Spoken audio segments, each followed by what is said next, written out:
I can't hear you, Allison. You can't hear me? Wait, I can hear you now. Hello, everybody. We're live. We're live. Hold on. Just gotta fix my hair right quick. This is how we do. Hello, everybody. Welcome to the Jes and Allison show with no name. Happy to have you here every week. How you doing, Jes? Yeah, I just walked in from the gym, so that's wonderful. That's why I'm a little discombobulated. You don't look like you just walked in from the gym. Thank you, Allison. I appreciate that. The gym is good. What kind of gym? Okay, so okay, do you want to hear the history of the gym? Yeah, your history with it. There was a time when I swore I would never step foot in a gym again because it was like a soul-sucking experience. But then, after years and years of different exercise, right? And like starting something and not continuing and like phases. I had like a running phase, right? Like I think a lot of us have the running phase. Like I did a couple of half marathons poorly, but whatever. It was like fun.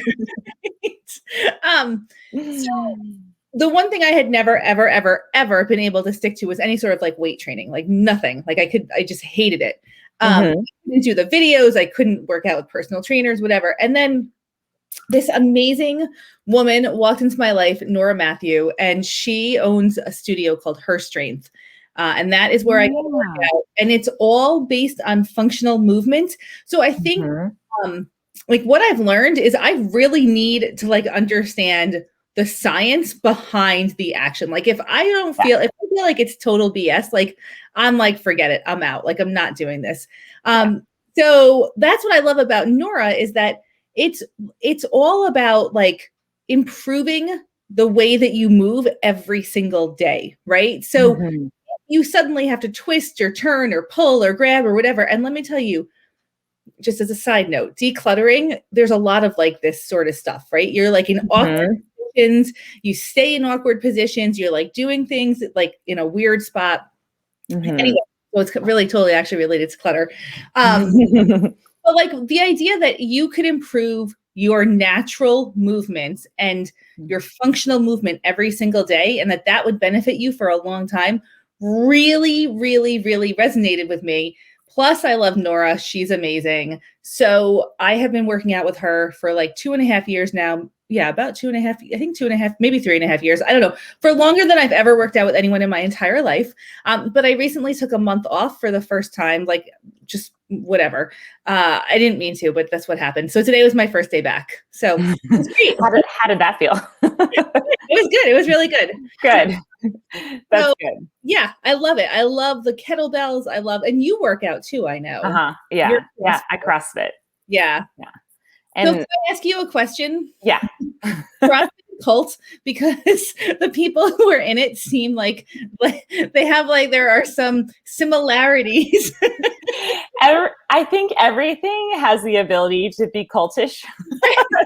So CrossFit has got that going for it. Like if you're a CrossFitter, you love CrossFit. Like yeah, it's funny. I think that there's just so many things that you bond on, like so many like similar personality things. Like somebody had this meme the other day. They're like, this is so CrossFitters. Like I don't want to park at the back of the parking lot to walk the distance to the door, but I'll race you from here to there. like it's gotta be some type of like competitive feel to it or high energy. It's just funny. So we do all have some like shared things that we enjoy, which I think creates that atmosphere. That's good though. I mean, honestly, if I'm being completely honest, I've always thought about doing CrossFit, but I'm intimidated by it a little bit. Of course you are. It's intimidating. Yeah. Exactly. Yeah. This is the thing about it. I went all the time for like 5 years. And then I took like 2 years off and I just restarted in January. And I was like so intimidated. I was like, I don't have any of the skills anymore. It's all gone. Like, I'm not going to be able to keep up. I don't know what I'm doing. And it's true. It just has that about it. But like if anybody were to try out CrossFit, I definitely suggest trying several different boxes. That's what the gyms are called. Right, because they can't call it a gym. I actually don't know what that's from. Well, I mean, a room is a box, so yeah. But because I think that the kind of gym that you go to, they all sort of have their own personalities. So like my gym is just really, really welcoming, and everybody says that when they come in, they just feel really welcomed. And so if you can kind of get past that initial hurdle of like, this is going to be intimidating, if you walk into a place where everybody's encouraging you, because that's the thing, it really does feel like you're on a team. If you go to the right place, there are some CrossFit gyms that are like, we're the elite athletes and we're just here to go to the games. Like, that's probably not the place you want to walk into. So like you can try out different places and kind of get a feel. But for the most part, the thing that I love about CrossFit is that it feels like you're on a team, even though you're all at different skill levels. Everybody's still encouraging everybody in the same way, because you're kind of competing against yourself, like to try to make times and do whatever. So if you have a competitive personality, CrossFit seems like a really good fit. Yeah, and you don't even have to be competitive, because I'm not even super competitive anymore. Like these days I'm like, I'm really paying attention to my body, and I'm like, I could like kill myself to try to make this time, or I could just keep like really thinking about my form and making sure I'm doing it well. There is so much mental aspect to all these things. Yeah, it's like to all working out. And I think, working out in general is intimidating also. Yeah. Like, it doesn't matter if you're going to CrossFit, which is like maybe like the top of the intimidation ladder. Like anytime, like even just starting to run, like, just that's intimidating. When I started running, I felt like I could never call myself a runner, right? Even though I was competing in races pretty regularly, like multiple times a year, right? Wow. Maybe like, even at like the height of my running career. It's such a joke to call it a career, but whatever. If you saw my times, you'd be like, this is a walking career, Jess, that you're like, well, like I was running, right? I was doing the whole thing, and I still couldn't call myself a runner. Like, how many races do you need to enter and actually attend to call yourself a runner? Because I like because it's your thoughts. I know. That's why we're talking about this.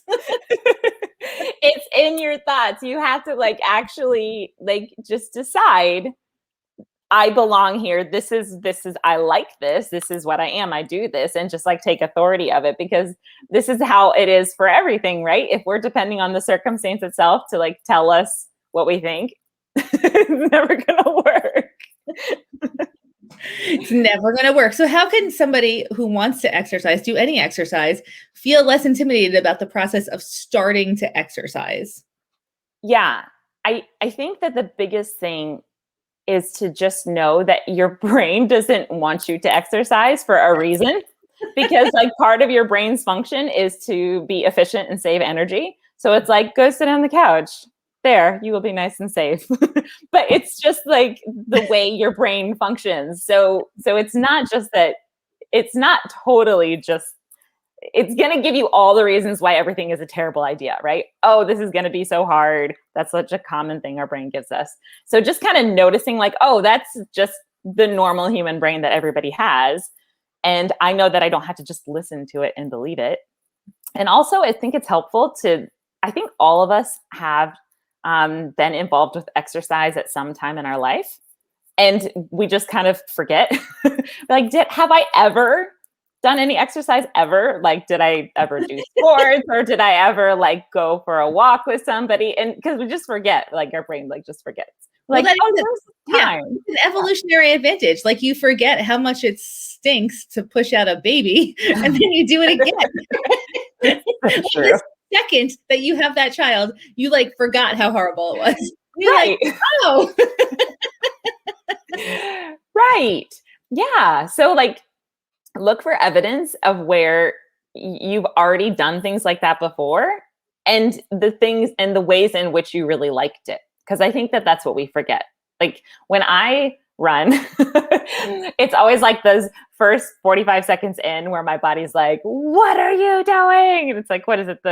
lactic acid or whatever. Like it's that immediate thing that's like telling me to just stop. And if I just notice, oh, it's just like what my body's doing in this initial stage, and then I keep going for like another minute and it changes. So listen to your gut, not your body or your brain, right? Yeah. Like you got to go with your gut reactions. If you listen to your body or your brain, you're going to be like sitting on a couch watching Netflix in your safe zone. Right. Well, and you can listen to your brain also, but you can like get outside of it, right? Like, which is what everything I do with all my mindset coaching. But I've done this physically in exercise too. So I don't go running very often, but I remember the last time that I ran, I remember just my brain was like, here's all the things that are terrible right now. This hurts, this hurts, this feels like this. Oh my gosh, we need to stop. And I was and you can't breathe. oh yeah, and you can't breathe and it's impossible. And like, what are you doing? And so I was like, at first I was listening to it and like in it. And then I was like, wait, I have the ability to think about my thinking. Okay, so like now instead of thinking just the thoughts, I think, oh, my brain thinks this. My brain thinks this hurts right here. Like, because I was like this, like, oh, like, well, of course it hurts because I'm like hunched over and I'm like caving in on my lungs. And I'm like, I bet I know how to make this feel better right now. Let's straighten up. Oh, look at that brain. Like, straightening up is always a good idea. Like I need to do that more. Got to straighten up. Straighten up. If you're sitting and slouching right now, just like go ahead, do that thing where you sit straight. Right. Yeah. Like stack. This is something that really helped me when I first learned it. Stacking your body, like thinking of it as like everything on top of each other, like hips, like, and then you're not like leaning any which way. It's just stacked, right? And your neck too is a really big deal. Like not pushing forward or leaning back. It's a little awkward when you're on camera, though. I think like I fight the posture for the best camera angle. Which is not in my best. You're like, let me just like sit like this. Like, also, okay, so here's another. I don't know how tall you are, Allison, but because I've never met you in person. I'm not that tall. I was surprised when I met Meredith. She was way taller than I expected. And I think I'm shorter than most people expect. But like my feet don't comfortably hit the ground. So I always am like, well, now we call it crisscross applesauce. Right? Or somehow like I have like, I never sit like with my feet because my feet don't like, they're near the ground. They're brushing the ground. So this is all about just like working with what you have. Right. Do you have a chair where you can fit your feet on the ground? I have a stool, like actually to put my feet on, but I like to kind of sit like crisscross applesauce. It took me a long time to understand what they were saying, crisscross applesauce. I'm like, oh, that's not what we called it when we were kids. Yeah, I mean, I think it's fine to not get like too in your head about it. Like just being comfortable. But when you notice there's like tension, I think that's where it's really helpful is to become skilled at being aware of your body. Like just really notice where there's something that's tension, because your brain will use that as a way to be like, see, this, what we're doing is like too hard and we need to go lay down. And really it's just like, you can shift your posture and feel totally different, like in a minute. Teresa said she's so not competitive. Netflix is her BFF. Teresa, you could watch Netflix and walk on a treadmill or walk in place. Yeah. Or do some stretching. Right. Or just like notice your posture. Yeah. So many ways. You can work with it. Yeah. You can totally, you can work with it. Okay. So on the topic of exercise, Allison, and I am curious in the comments also, I think one of my biggest, like from childhood things about exercise that really set me off on like the wrong track. Now I was like involved in sports in high school, like really involved, right? I played 3 different sports, whatever. But do you remember like your first interaction with like exercise in elementary school? And I don't know, maybe you had a different thing, but did you do the horrible presidential fitness test when you were growing up? The mile run, the sit and reach, the like pull-ups or just hang because you can't pull yourself up. I forget. I think there were 5 things. I forget what the other, sit-ups. I forget what the last one was. What grade was that? No, it's like every grade in elementary Every school. grade? You didn't do it, did you? Maybe it didn't. What school you grew up in? I thought it was a national thing. Sometimes I just think I forget a lot because like I think my kids have done that. The chin-ups. Yeah. So my kids had to do it also. Yeah. To play sports in. But I don't remember doing it. Oh my gosh. Okay. So it's absolutely a miserable experience. And I had to do it. Everyone, maybe you didn't. See, everyone in the comments is saying it was awful, right? It was freaking terrible. You had to run a mile, right? First of all, with no training. Like this was just like, go out onto the track, go out onto the field and just start running. And like, I mean, you're like in 5th grade or 4th grade or whatever it was. Oh, Heather says she did it in 9th grade. Colleen says it was in a class of almost all boys who found it fun to laugh at me and it was traumatizing. Oh gosh. This is how we are introducing our kids to physical fitness. And I thought like now this would be, not even a thing anymore because it's so horrible. It's obviously not in the best interest of the kids, students, right? It sets us off for the most part, for most kids, like hating exercise. Yeah. And guess what? They're still doing it. They're still doing it. Has nobody thought like, oh my gosh, this fitness test means nothing and destroys children's like emotions, breaks their self-esteem. Why are we still doing this? How did your kids handle it? Because I just remember my daughter being like, I can do chin-ups and other people can't. So my kids didn't have to do it until I don't think that Stella's ever done it. Because they were in a private school for a long time, but then I moved them into public school for middle school. And Anastasia wanted to play JV tennis. So she had to take this test alone with a coach.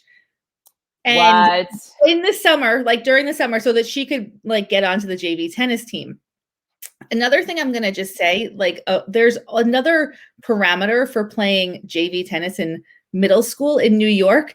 And it's that girls have to have developed and gotten their periods, which I also like really think is messed up. What? Like I had to go to the doctor and there's like some scale that like 1 to 5 of like development, like, girls' body development. And she had to be a certain like amount developed to be eligible to play JV tennis. Okay. Why? I don't know. What does it bring to the table? I'm so confused. I know. So this is like, I have a really hard time with authoritative things that make no sense. Yeah, me too. So this is why, this is why my kids were in private school for elementary school, because I couldn't deal with for no reason, let's take a test, or for no reason, this is the rule, or for no reason, this is, So, anyway, I have to tell you, they love public school. They're having a really, really good experience. It's me that has the hard time, right? They are like loving it. I am like, what? Like, why does this matter? But I try to not do that in front of them because I don't want to ruin their experience, right? Yeah. Anyway, so in order to play JV tennis in 7th grade, she had to take the presidential fitness test, which was horrible. And then she also had to go to I had to get these forms filled out by the doctor to say that the doctor had to say that she was like at a certain stage of development. I am also the same. Like I am like a super rebellious at heart person. I just like, it's like very like you don't necessarily know it's like under the surface, and I didn't grow up enforcing any of it, and now I'm like, I don't understand these things because I feel the same.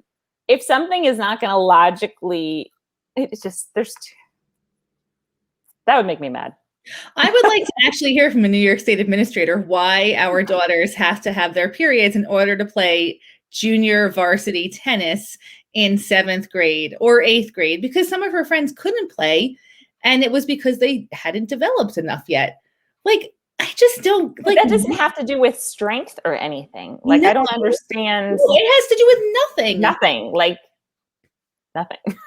Like, I can't even imagine where that came from, but I do feel like a man made up that rule. I'm sure. Oh Yeah, my gosh. exactly, Lisa. I want to know what the boys have to do. Yeah, what do the boys have to prove to play JV tennis? Probably not that they got their periods. Like, Man, now that you're saying all this about like our initial exposure to exercise, that makes me really sad. I feel like my kids have been exposed to exercise because they kind of grew up in the CrossFit gym because they were really little when I first started. And I feel like that's part of the reason why I enjoy it is that I can like, it can be like, I can show them this, this different way of thinking about exercise and stuff. But that would make a lot of sense actually. And exercise already doesn't sound fun to your brain, although it definitely can be. And like, that's the way right. I work with my own mind sometimes. And like, sometimes when I don't want to go to the gym, I'll just notice my own attitude. I'll be like, wait, but what's actually fun about it? Because there is fun stuff. It's fun to be able to move your body and to be able to do things like being able to do cartwheels with my daughter in the yard. It's fun. It's fun to be able to have this ability with your body. So that makes me I really think if sad. we call it activity instead of exercise, it feels better if we just change the label. Like, changing labels always helps. Like, I change words all the time to make it better for my mind. Like, we're going to pick a different word for this. but I'm like shocked that you didn't do that presidential fitness test, because I'm telling you that was like the beginning of the end for like, Well, I'm just like in the comments, it's like people are saying it was like traumatizing for the vast majority of I don't know how boys felt about it, but also, okay, I'm going to tell you a little bit more. Let's talk about that for one more second. Okay. So you have to do a mile run, which totally sucks because they don't train you for it. And, you're supposed to do it fast. Like, so he's like, let you out and like do that mile run. Then you have to do chin-ups, or you have to hold yourself over the bar if you can't do a chin-up for a certain number of seconds, like 30 seconds or 60 seconds or whatever. Then you have to do a sit and reach. Now, the sit and reach. So you have no idea what this is? No. Oh my God. Okay. Imagine, Allison, that you're sitting with your feet up against a box, right? Uh-huh. And then there's a board that comes towards you. So you're sitting on your butt, your legs are straight, your feet are up against a box. There's a board on top of the box with a ruler on it. And you literally put your hand straight and you go 1, 2, 3 and see how far you can reach your fingers on the ruler.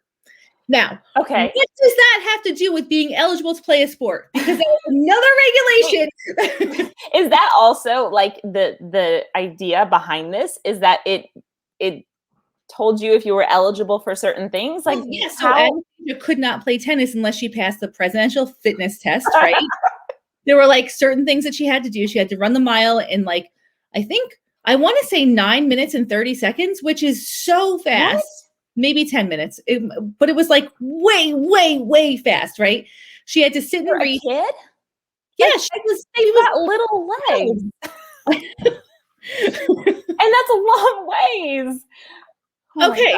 My gosh. Reach like a certain distance, right? Then she had to do pull-ups or chin-ups or whatever, the hang thing. And then she had to do 100 sit-ups, I think, in a minute. No. I'm pretty sure that's what it was. That's not possible. That's not possible. Right. Maybe it was less than that, but it was a lot. I'm going to look it up right now. Hold on. And then she had to do this other thing where you basically like put down, it's like a lunge reach, like you're like putting down like a ball on a line, and you run to the other line and you like pick up the ball, and like it's like a like a quick lungy reachy thing. First of all, isn't the point of sports to like you practice and you build yourself up for the meets or the games? Like you're not supposed to go into a sport already being able to do all the things. Well, but also, what does that have to do with playing tennis?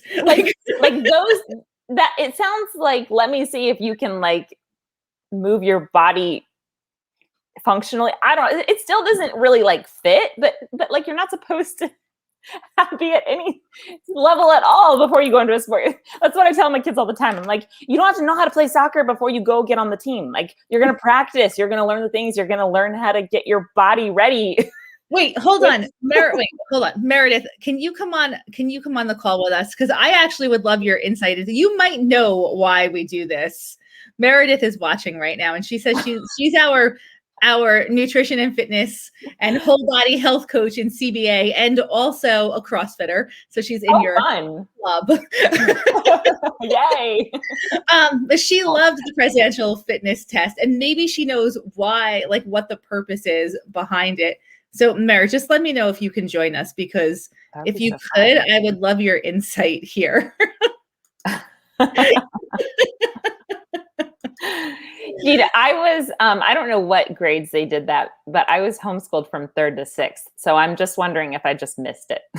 Yeah, maybe. Yeah, could be. Maybe your mom told them that you did it, but she knew it was such BS that she just lied on your behalf. She probably, well, we didn't like homeschool. We just did what we wanted. She's happy. Well, but even when you homeschool, you have to like say that you're doing like X, Y, and Z, right? You don't have to do, I'm homeschooling my kids this fall. And so I've been like studying up on all the things, and I was worried about like, how much do I have to like report? Like, what does this look like? It's not nearly as hard as you think. So I don't think that would be, I don't think they would ask me if I did that for my kids. No. I do, like, I remember doing this in every grade, but definitely it started in elementary school. Like I totally Colleen, I basically claimed I had my period every gym day for a decade. Oh, that makes me sad though. Like this is how we're starting our kids in PE class. It's a horrible start to lifelong exercise or activity or movement. Yeah. You know? Meredith hasn't responded. Meredith! She's like, let's just disappear. Heather says her PE teacher was really cool. He didn't make the girls run. Just saying, yeah. I guess it was condescending because he didn't think girls could be fit or strong. Maybe. Maybe, or maybe he was just being nice. It probably does depend a lot on your teacher. It totally does, and how creative they are. I mean, that's with every teacher in your life, right? PE teachers included. Showers after gym, Jody. I remember that in high school. That was disgusting. Okay, that's just like not something that you should make high school girls have to do in one open shower. No, that's a big no. So many things. Man. So, Allison, how do we start breaking down this like horrible, we all like, so, okay, not all of us, right? Yeah, Sam says showers were so traumatizing for me. Exactly. There's a lot of trauma at the beginning of like exercise in our culture today, which maybe you missed. So how do we start to like repair that damage and start fresh? Well, I mean, I think the biggest starting point is how we interact with our kids. Because I'm just like imagining kids in school and like all the things they're thinking and feeling. And if they're just trying to process all this information, like processing having to take showers at school or processing not being able to run in front of other people, there's so much there, right? And I think that they have got to have safety with us to be able to talk about things. And we have got to learn how to be so available and so curious and inquisitive to find out like what's going on internally with them to help them process some of these things. Because honestly, I don't even think we know, like, even if you're a teacher and with the kids all the time, you don't really know what they're processing necessarily. So you got to kind of know some of the information first to know, like, where's the change that needs to happen. Okay, but here's my question. What if you're an adult now and you had all this trauma in the beginning? How do you overcome that now? And Dana, I just want to respond to your comment quickly. Dana says, this is sad people didn't like PE. My dad was a PE coach and I feel like everyone loved him. I will tell you, Dana, I had some amazing coaches, amazing. Like, especially in high school, I loved my PE, like my team sport coaches were, well, except for one, but like most of them were phenomenal. And I credit them with a whole bunch of positive stuff that happened in my life. So it's definitely a mixed bag. I really was specifically talking about this elementary school experience of presidential fitness test and Anastasia's recent experience in 7th grade of getting onto the tennis team. But yeah, less body shaming would totally help. Yeah, absolutely. That is really hard to get past. Yeah. So for people who had this in the past and you're adults now and realizing all this trauma, the first step is the recognition, right? Like, man, like, yeah, that was trauma. Like I've got stuff that has affected me for my entire life because of these experiences, and learning how to process that. You can totally, this is what we do, right? You learn how to process the information now. Learn how to get back inside of some of those deep beliefs that have been planted in there for a long time, and work with them, and don't be alone in it. That's the biggest thing. Don't be alone in it, because your mind will just keep feeding you the same stuff that's been growing in there from all these experiences. All right. So Teresa DeFilch says, I hated it because the PE teacher always pointed out that I was a fat, ugly kid. What is wrong with people? I seriously, like a basic 101, how to like deal with other humans, right? Yeah. Like, yeah, that's insane. That's just insane. And that is so, like, nothing to do with you, Teresa. Like, just nothing to do with you. That person had so much wrong in their mind for them to have those kinds of actions spewing out of them. That's absolutely. It's like completely unacceptable. Period. I'm so sorry. Yeah, back then you could do and say anything to children. It's true. But even today, I feel like we've come a long way, but there's still a lot that's just, like like, you're like, really? Yeah. Well, honestly, I think that people just, there's so much of just being human that we don't know how to understand and process. And if we're not self-aware or learning how to look at our own stuff that's going on inside of us, it all just ends up coming out on other people, and kids take the brunt of so much. And we don't, if we can't understand that there's stuff being processed inside of us, we can't understand that there's stuff being processed inside of them too. They're just little people, and they're believing everything we tell them. And yeah, honestly, this is a big thing for me when it comes to kids. I have so much heartbreak over just the fact that you can, at least as an adult, your brain is fully formed, right? And you have some capacity to say, like, okay, there's like people I can talk to try and get some help with this. Kids have no understanding. Like, they're just they deserve so much better. They can't process the complex emotional, like, no, they can't. I mean, that's why you want to put your kids into an atmosphere where there's really a focus on social emotional development. Mm-hmm. And that is, I think, missing in a lot of education still. It's way better than it was. Mm-hmm. It's way better than it was. But, oh my gosh, Colleen, let's talk dodgeball trauma. So, but that's like a real thing. This is a real thing. It is. You guys, this is why we do the work on ourselves, okay? This is why, because we can't change the world overnight. We can't change the school systems overnight. And in our own houses, we are we're the safe zone. We're the ones who can teach our kids these things. So no matter what they deal with outside of there, at least we can teach them how to process emotions and gain emotional intelligence and be able to not just take everything they're given as like fact and truth that they have to absorb. There is so much PE class drama in the comments. I'm like heartbroken reading this. Sam says, I'm so glad this topic came up because I thought it was just me. Aww. And then we have Barbara says, not getting picked for a team, chosen last. I mean, yeah, all this stuff. It's really not the right way to do things. Like not even close. Do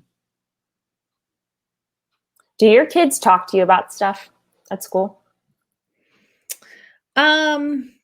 Sometimes it depends.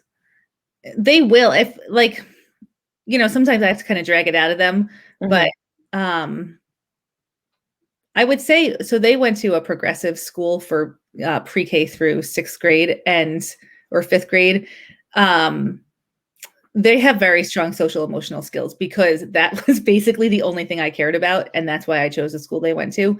So they're pretty stable. Like my whole thought for elementary school was I don't care about academics at all. Like, I feel like, I guess this is my educational philosophy is we have the answer to everything is in our pocket. And I want to focus on how to be strong emotionally and socially, because I think those are the two skills that you need the most in life. The academic stuff, like they'll all read by the time they graduate, they'll all do basic math, and then they have calculators. And if they want to go further with that, they can. And if they don't want to, that's okay. My biggest concern about high school is like the focus on going to college. And I really don't want my kids to go right to college because who knows what they want to do when they're 17 or 18 years old. And it costs a fortune. Can we talk about this? Yes. Because this is something that I've been thinking also. And there's a part of me that's like, but like, do I want to allow my kids to have, like, would I be sad if I didn't have my college experience? But then there's another part of me that's like, why does that matter? Like, there's other experiences that can be had because you don't, there's so many, we came from the like time, like we're the same age, I think. And when I went to college, it was like, oh, here's the job opportunities available for you when you get out of college. And then, so I like, that's a lie. At the time, it was like, this is what was kind of true. And I went into graphic design, which is supposed to be like this really, up and coming. And then I get out of college and like immediately, like everything's crashing. And like, that's the thing that's like, that's like the first to go. Like graphic designers weren't like, you couldn't really find the stuff anymore. And I'm like, I was then talking to my husband. I'm like, you can get really, really good income by learning specific skill sets. Like these trade jobs and all these things that have been neglected in some ways because we just are going for a piece of paper. Yeah. And now it's like so important. I'm like, is there a reason to send my kids to college? I don't know. I think if you decide that you want a very specific skill set and the only place that you can get that is by going through a college experience, do it. But if you don't know what you want to do, then try learning a trade first. That is where the money is, really. And if the whole point of going to college is to be able to make a higher income, I really feel like right now, the ability to make a higher income comes from blue collar trade jobs. I think so too. Yeah, that's where the money is. So if your end goal is making a lot of money, don't come out of college in debt with the ability to start making like $36,000 a year, because that's not setting yourself up for success. Like it's so backwards. It's so backwards. It is. It's so bizarre. And I think that I had been raised with, and I think we all sort of did from our generation. We've just been raised with like, this is how it goes. Like this step to this step to this step. Like nobody's going to look at you unless you have like a diploma, And now I'm just like, maybe it's the rebel in me, but I'm just like, why is that true? She says college was a good thing for her. So that's awesome. It was a good thing for me too. Yeah. Right. Like, so it could be a good thing, but it's not the only thing. The only thing. Yeah. The idea that there's options. Right. And that there's other pathways to quote unquote success, right? That it does not have to involve, spending $60,000 a year for 4 to 8 years. Yeah. A lot of it depends on the major. Exactly. Like, for example, nursing seems like you really need to go to college to become a nurse, right? Like that's like a very defined career path. Like you have to have certain skills that you get in that like nursing program. But like lots of other stuff you can like learn your skills on the job, right? Like, I mean. Well, honestly, when I think about what I learned in college with my particular, I did a photography and graphic design double major. And really, essentially what I learned was how to learn software that was like, is immediately obsolete. Right. Like I've had to relearn the software every single year. Like I'm currently like keep some of the software, right? I've kept some of the software because I still love my Adobe stuff, but you can't even like buy it that way anymore. It's so old. Like it's only like on this cloud. It's like you have to relearn everything all the time. Well, and I think that like Canva took out the entire graphic design industry. So sort of in some ways. I'm so like in love with my Adobe stuff, but and I'm in love with Canva. I feel like a graphic designer every day when I type canva.com into my like I love it. Graphic design, didn't need to go to college. Right? I love it. Anyway, just as an aside, I've told my kids over and over again, I really don't think that they need to go right to college. They can take a gap year. They don't have to go to college, blah, blah, blah. They both desperately want to go to college. Yeah. Of course. Of course. That's funny. That's funny. My daughter. Yeah, my biggest concern about high school is that it's just college prep. And that's not what I want. I want my kids to experience skill set learning. Hands on. To even go back to like, elementary grades that we were talking about before, I've had my kids' teachers tell me that because of all of the state stuff that they have to test, school has become that also. Less about like, let's learn the skills and all about let's learn to the test. Like everything is like, let's learn for that thing we got to get to. Let's get grades for high school to get to college. Like it's. Yeah. Well, and so I think New York and Massachusetts, I believe, test their elementary kids the most. So that's why, I was like, no, we're not doing this. We're not doing this. But now my kids love taking tests. Your kids are so set up well. But that's funny. They both of them, the first time they had to take a Scantron, they did it wrong because they had never seen a Scantron. So Stella was taking a state test this year, and she said that all the teachers like descended upon her Scantron at her desk, and they're like, "You're not doing it right," because she was circling instead of filling in. So they started like erasing her circles.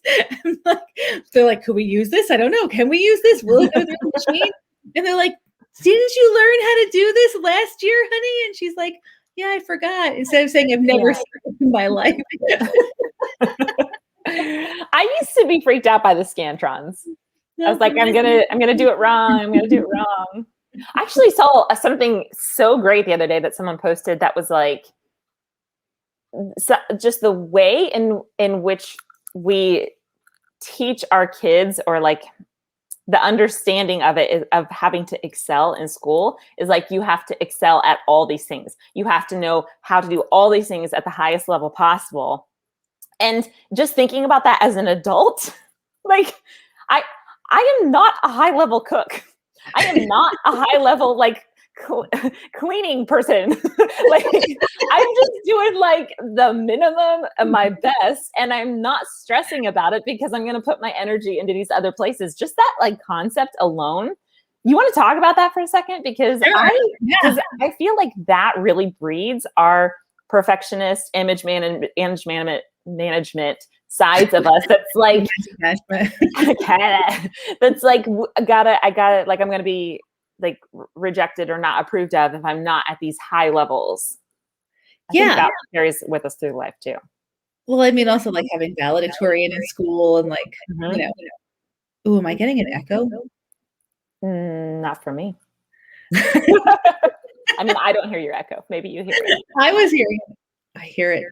I don't know how to make it go away now. See, you're not using headphones or anything.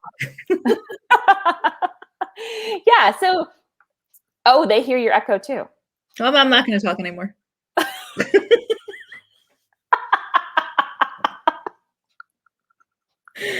Wait, does Allison echo? Am I echoing? Because apparently we're just like gonna just do one person show now. That's right. She says it's gone. Okay, it was a brief echo. Oh my gosh. Technology. I know for a fact that like I actually had like a lot of my identity built around this idea that I'm not really smart. I just study really hard. Like that's how I actually get, like that's how I do well, is because I work so hard at it. That I've been breaking that down for like a year now. How's that going? How's the breaking it down going? It's working. It is working because it's because it's all just a thought. Like it actually is a thought that I had just created as part of my identity.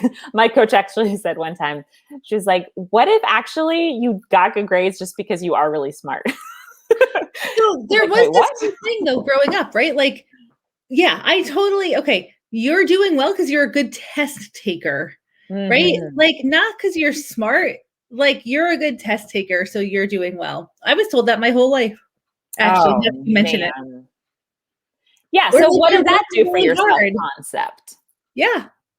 It's like a terrible self-concept to carry around. So I like that energy level of, so in order for things to be the way I want them to, I need to be, expending all my energy. I need to be totally tired. I need to know I've covered every single basis. That's that hustle energy. I live my whole life like that, like my relationships like that, everything. It's just so insane that can be built that way. So that's you're not alone, Allison. Look at the comments.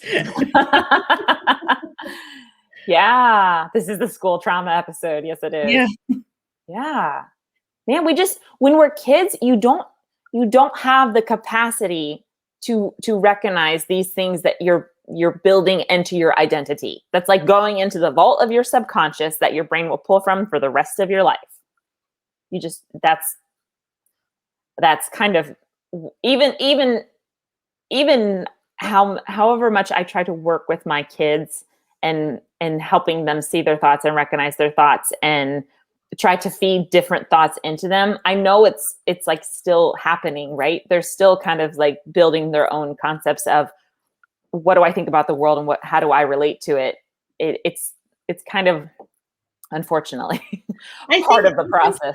Right? It's impossible to not have this stuff go on, right? I mean, but I think the point is that as parents or any other adult that interacts with children, it's up to us to be aware of how impactful our words, actions, and all of that is, right? Yeah. Because all of this stuff contributes to lifelong untangling as an adult. Yeah. And it's really, I mean, we have to build our children up. We have to build our friends up. We have to build people up because there's a lot of breaking down and destroying that happens, especially, at a young age. But then we do start doing it to ourselves. So we got to just build people up. And honestly, you have to start with yourself. If you don't start with yourself, then you can't see it. Mm-hmm. Because I've seen things now, some traits that some of my kids have, especially my middle child, because I'm a classic middle child. And so I see some of the things and I'm like, oh my gosh, I see this black and whiteness in you. I see this needing to achieve thing in you. Like, I'm just like seeing it all because I've seen it in myself now that I've been doing all this, like digging up and undoing within my own mind. And if you don't learn how to get back to your own value and worth innately within yourself, you kind of are, we pass it along, right? Our stuff is all generationally passed along too. You pass it along without really recognizing it. Like, yeah, you got to do good in school because this is what we want from you. And then it's like, it's the same until you start to see it in yourself and you start to realize that separation, no matter how you're trying not to hurt your kids, it's like, it still ends up kind of coming out. Yeah. So you got to work on you first. You have to put yourself first. Yeah. It's crucial. It's crucial. 100%. I feel like I say this every single day to somebody. What about you? What about you? Yeah. It's so important. It's the basic. You are so much more important than the mile run. Way to wrap it up. You do not have to sit and reach.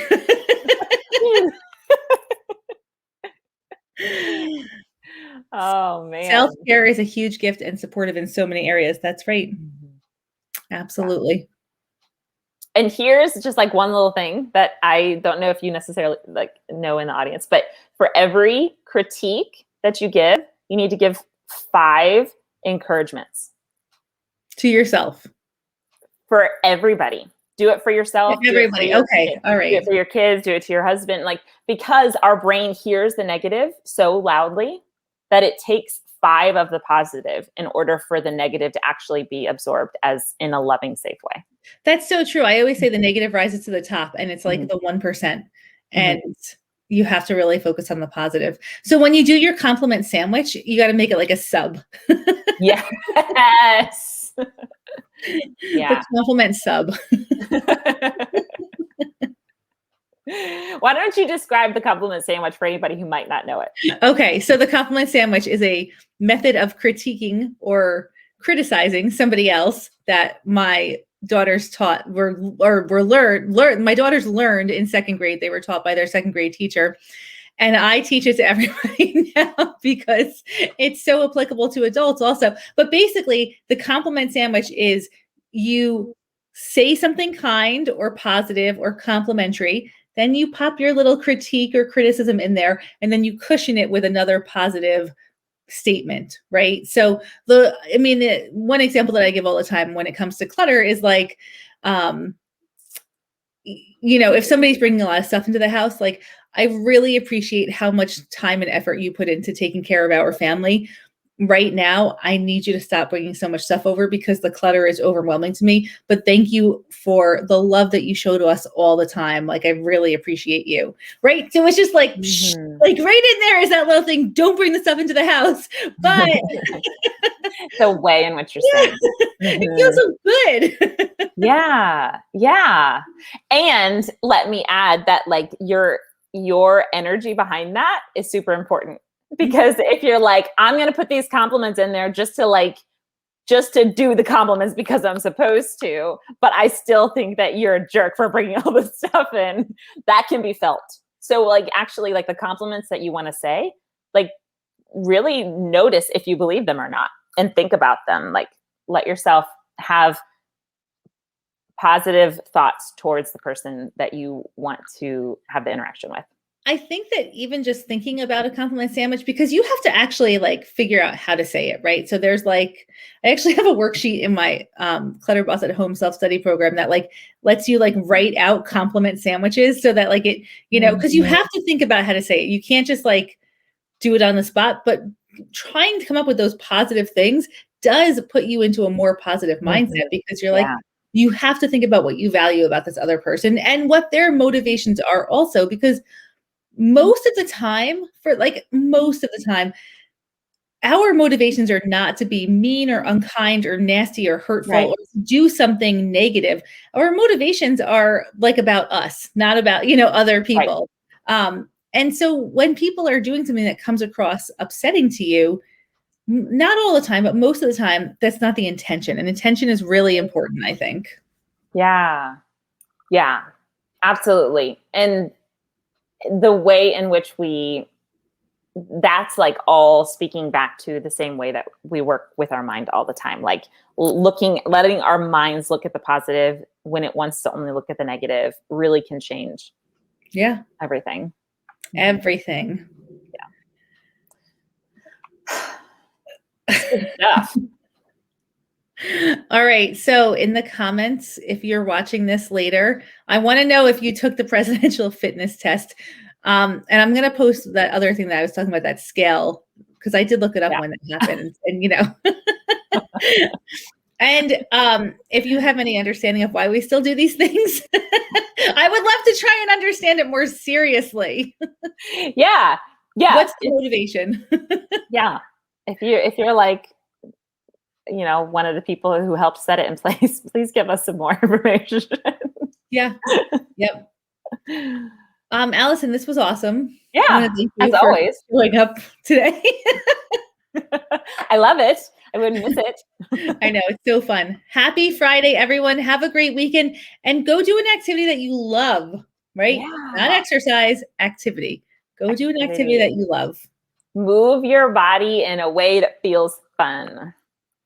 Sam says my husband took the test and he was given an award for it. Yes, because the people who scored highest on the presidential fitness test were awarded at assemblies in front of all the other kids. Oh my gosh. And had their names on like leadership boards or like leaderboards all around the school. Are you serious? Okay. All right. Whatever your background has been with fitness or exercise, just know that your body is a beautiful gift in this world. And the way in which you inhabit it is part of the fun of life. So yes, I love that. Use it to enjoy yourself, to have fun. I recommend trying out cartwheels again. I know they feel like really funny as an adult, but just the process of trying. Don't get hurt. Do some round offs then. A tumble salt. Try tumble salting. Yeah. Roll down a hill. That sounds safer. Do that. Roll down a hill. Yes. Think about how you can get your body involved again in your life. That's really what it's about. Getting your body involved again. I love it. So good. All right, everyone. Thank you so much. We love you. We think you are an amazing human, and we are truly grateful that you are watching this podcast. Seriously, thank you for giving us your time today and showing up. I love it. Thanks, guys. This is always so good. Have a wonderful week. Bye, everyone. Bye. Bye, Allison. Bye.